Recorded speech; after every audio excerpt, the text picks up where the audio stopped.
इतने बहादुर हो तो सीना तान के कहो ना, हाँ जी मैं इसके घर में घुसा हूं। लेकिन हम आपके घर के अंदर की बातें आपको बताएंगे और ये भी बताएंगे कि किसकी बीवी ने किसको क्यों गोली मारी, पीछे कौन जनरल रानी थी। समझ आ गई है ना मैं क्या कह रहा हूं। इसका डायरेक्ट ताल्लुक होता है chief of the army staff के साथ। कहते हो जी हमारे टैंकों को जंग लग गया, हम लड़ नहीं सकते, इंडिया से दोस्ती कर लो। आज तुम असद तूर को भी गद्दार कह रहे हो तो लिहाजा ये भी गद्दार है तो मैं भी गद्दार हूं। हमें जो है ना एक लाउड मैसेज देने की जरूरत है। इतने बुज़दिल हो, इतने बेगैरत हो कि तुम ये तो नहीं मान रहे कि मैं इनके घर में घुसा था, तुम कहते हो ओहो नहीं कोई लड़की का भाई था जिसने मारा है। तो क्योंकि एक बहुत बेगैरत और बुज़दिल दुश्मन से वास्ता पड़ा है। लड़की के भाई का नहीं पता मुझे, लड़की की माँ का पता है, उसका नाम जनरल रानी है। लड़की की माँ का नाम है जनरल रानी, जिसका डायरेक्ट ताल्लुक होता है chief of the army staff के साथ।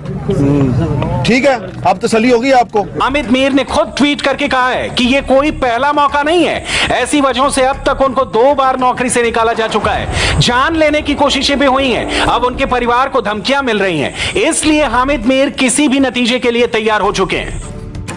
मुझे लग रहा है कि ये जो नौकरी है मेरी, ये मेरे पांव की जंजीर बन रही है और मैं कुछ बातें नहीं कह सकता।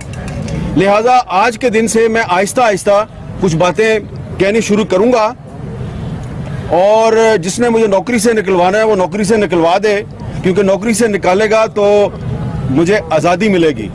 मुझे आज़ादी मिलेगी तो मैं तुम्हारे चेहरों के नकाब नोचूंगा। हामिद मीर का शायद सबसे ज्यादा कंट्रीब्यूशन है एक सियासी शोर पैदा करने के लिए इस मुल्क में। हामिद मीर मेरे फेवरेट एंकर हैं, थे, हैं और रहेंगे। मेरा एक केस है, मैंने नाम लिया है आईएसआई का, क्योंकि उन हमलावरों ने कहा था कि वो आईएसआई से हैं। हमारे मुल्क के इंफॉर्मेशन मिनिस्टर हैं, वो बीबीसी को इंटरव्यू देते हैं, वो कहते हैं लोग बाहर असाइलम के लिए आईएसआई का नाम लेते हैं। इससे पहले मेरे पर एक फौज के खिलाफ प्रोपेगेंडा की भी झूठी अफेयर कटी थी, जो अदम सबूत की बुनियाद पर खारिज हुई। जो तो उस वक्त जाके असाइलम ले लेना चाहिए था, मैंने तब नहीं लिया, मैं अब क्यों लूंगा। कि इसको मारा भी और फिर कहा कि ये तो जनाब पॉलिटिकल असाइलम लेना चाहता है। तो पॉलिटिकल असाइलम इसने तो नहीं लिया, पॉलिटिकल असाइलम तो तुम्हारे बाप परवेज मुशर्रफ ने लिया, जो चूहे की तरह इस मुल्क को छोड़ के भाग गया। इसके बैंक अकाउंट्स चेक करवाओ, असद तूर के बैंक अकाउंट्स चेक करवाओ और परवेज मुशर्रफ के बैंक अकाउंट्स भी चेक करवाओ।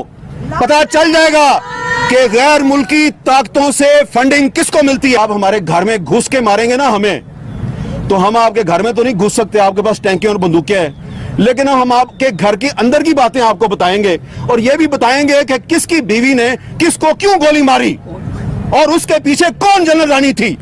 समझ आ गई है ना मैं क्या कह रहा हूं। बताएंगे कि तुम्हें तुम्हारी बीवी ने गोली क्यों मारी।